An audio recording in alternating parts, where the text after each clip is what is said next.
সম্মানিত ভিউয়ার্স, আসসালামু আলাইকুম। সবাই কেমন আছেন? আশা করছি ভালোই আছেন।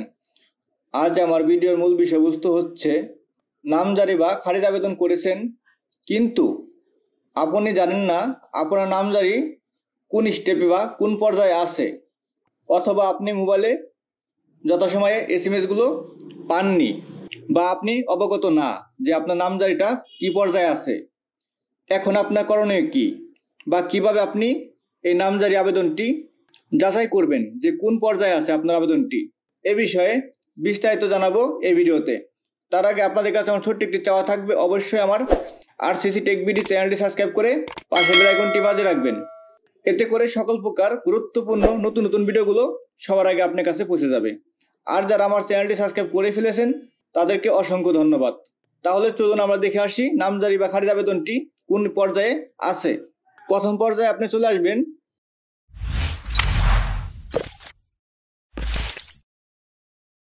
আপনার হাতে থাকা মোবাইল বা কম্পিউটারে যে কোনো একটি ইন্টারনেট ব্রাউজারে। আমি আমার কম্পিউটারে থাকা এই গুগল ক্রোম ব্রাউজারটি ওপেন করে নিচ্ছি। ব্রাউজারটি ওপেন হওয়ার পরে উপরের দিকে অ্যাড্রেস বারে লিখবেন ল্যান্ড land.gov.bd লিখে এন্টার অথবা সার্চে ক্লিক করবেন। এন্টার অথবা সার্চে ক্লিক করার পরে আপনার সামনে এই ইন্টারফেসটি চলে আসবে। আসার পর আপনি খেয়াল করেন এখানে আছে মিউটেশন। আপনি এই মিউটেশনে একটি ক্লিক করবেন। মিউটেশনে ক্লিক করার পর আপনাকে পরবর্তী ধাপে নিয়ে আসবে। পরবর্তী ধাপে আসার পর আপনি খেয়াল করেন এখানে আছে আবেদন অবস্থা দেখুন। আপনি আবেদন অবস্থা দেখুন, এখানে একটি ক্লিক করবেন। ক্লিক করার পর এখানে আপনার লগ ইন পেজে নিয়ে আসছে, অর্থাৎ আপনি আবেদন করার সময় যে একটি ইউজার আইডি পাসওয়ার্ড সেট করেছিলেন সেই ইউজার আইডি পাসওয়ার্ড দিয়ে এখানে লগ ইন করবেন। আমি এখানে আমার পূর্বের ব্যবহৃত ইউজার আইডিটি লিখে দিচ্ছি। ইউজার আইডি লিখে দেওয়ার পরে খেয়াল করেন নিচের দিকে এখানে আছে পাসওয়ার্ড। এখানে আপনার সেটকৃত পাসওয়ার্ডটি লিখবেন, অর্থাৎ আপনি পূর্বের যে পাসওয়ার্ডটি সেট করে রেখেছেন সেই পাসওয়ার্ডটি লিখবেন। আমি এখানে আমার পাসওয়ার্ডটি লিখে দিচ্ছি। পাসওয়ার্ড লেখার পরে খেয়াল করেন এখানে একটা ক্যাপচা আছে। আপনার সামনে যে ক্যাপচাটি আসবে সেই ক্যাপচাটি এখানে লিখবেন একবার। ক্যাপচা লিখে দেওয়ার পরে খেয়াল করেন এখানে আছে লগ ইন। এই লগ ইনে একটি ক্লিক করবেন। লগ ইনে ক্লিক করার পর আপনাকে কিন্তু আপনার প্রোফাইলে নিয়ে আসবে। আমাকে আমার প্রোফাইলে নিয়ে আসছে, খেয়াল করেন। আসার পর আপনি খেয়াল করেন উপরের দিকে আছে এই ড্যাশবোর্ড। এই ড্যাশবোর্ডে একটি ক্লিক করবেন। ড্যাশবোর্ডে ক্লিক করার পরে এই মিউটেশন এখানে একটি ক্লিক করবেন। ক্লিক করার পর আপনাকে পরবর্তী ধাপে নিয়ে আসছে। খেয়াল করেন এখানে দুইটি আবেদন করা আছে। আমি একটি আবেদনের সর্বশেষ অবস্থা দেখব। এখান থেকে খেয়াল করেন এখানে লেখা আছে বর্তমান অবস্থা, সার্ভেয়ার কর্তৃক প্রতিবেদন প্রদান, অর্থাৎ সার্ভেয়ার কর্তৃক প্রতিবেদন প্রদান করা হয়েছে। এখন আপনার মনের ভিতরে প্রশ্ন আসতে পারে আমি একটু বিস্তারিত জানতে চাই বা দেখতে চাই, তার জন্য কি করবেন খেয়াল করেন এখানে পদক্ষেপ। এই পদক্ষেপের পাশে এখানে আছে বিস্তারিত দেখুন।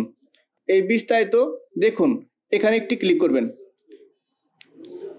ক্লিক করার পর আপনাকে কিন্তু পরবর্তী আরেকটা ধাপে নিয়ে আসছে। এখানে আছে শুনানি তারিখ, তারপরে মিউটেশন খতিয়ান করণিক ভুল সংশোধন, খসড়া খতিয়ান, তারপরে আবেদন পিন, পেমেন্ট রিসিপ্ট। এখানে কিন্তু অনেকগুলো অপশন দেওয়া আছে, কিন্তু এগুলো আমার প্রয়োজন নাই। আমার প্রয়োজন হলো এখানে নিচে দিয়ে খেয়াল করেন এই যেখানে আমার আবেদনের অগ্রগতি হচ্ছে 66.67%। এক নম্বরে খেয়াল করেন এখানে ভূমি অফিসে আবেদন জমা। এটা কিন্তু আপনি আবেদন করার পরে কিন্তু আপনাকে এই কাজটা করতে হবে, অর্থাৎ আবেদন করার পর আপনি ভূমি অফিসে জমা দিয়ে আসছেন অবশ্যই। আসার পরে খেয়াল করেন 2 নম্বর আছে প্রথম আদেশ প্রদান ও তদন্তের জন্য ইউনিয়ন ভূমি অফিসে প্রেরণ। তারপর 3 নম্বর স্টেপ হচ্ছে ইউনিয়ন ভূমি অফিসের প্রতিবেদন প্রাপ্তি ও খসড়া খতিয়ান প্রস্তুত। এগুলো কিন্তু অলরেডি কমপ্লিট। যেগুলো কমপ্লিট হয়ে গেছে সেগুলো কিন্তু এই সবুজ আকার ধারণ করছে, খেয়াল করেন। 4 নম্বর আছে সার্ভেয়ার কানুনগোর প্রতিবেদনের জন্য প্রেরণ। এটাও কিন্তু কমপ্লিট হয়েছে। 5 নম্বরে খেয়াল করেন শুনানির আদেশ প্রদান ও শুনানির তারিখ নির্ধারণ। এটাও কিন্তু হয়ে গেছে। এখন আসেন 6 নম্বরে আসলো সার্ভেয়ার কানুনগোর প্রতিবেদন প্রাপ্তি ও শুনানি গ্রহণ। এই স্টেপে কিন্তু কাজ চলমান হচ্ছে। আপনার যে স্টেপে থাকবে সেটা দেখে কিন্তু আপনি বুঝতে পারবেন। আমার আছে 6 নম্বর স্টেপে, আপনার 4 থাকতে পারে, 3 থাকতে পারে, বা 7, 8ও থাকতে পারে।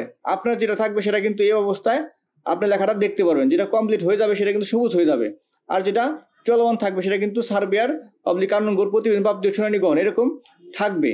সর্বশেষ স্টেপ হচ্ছে আপনার 8 নম্বর স্টেপ, ডিসিআর ফি পরিশোধিত ও নামজারি সম্পন্ন। এই কাজটা হচ্ছে আপনার সর্বশেষ 1100 টাকা ডিসিআর ফি দেওয়ার সাথে সাথে কিন্তু আপনি আপনার নামজারি খুতেনটি পেয়ে যাবেন।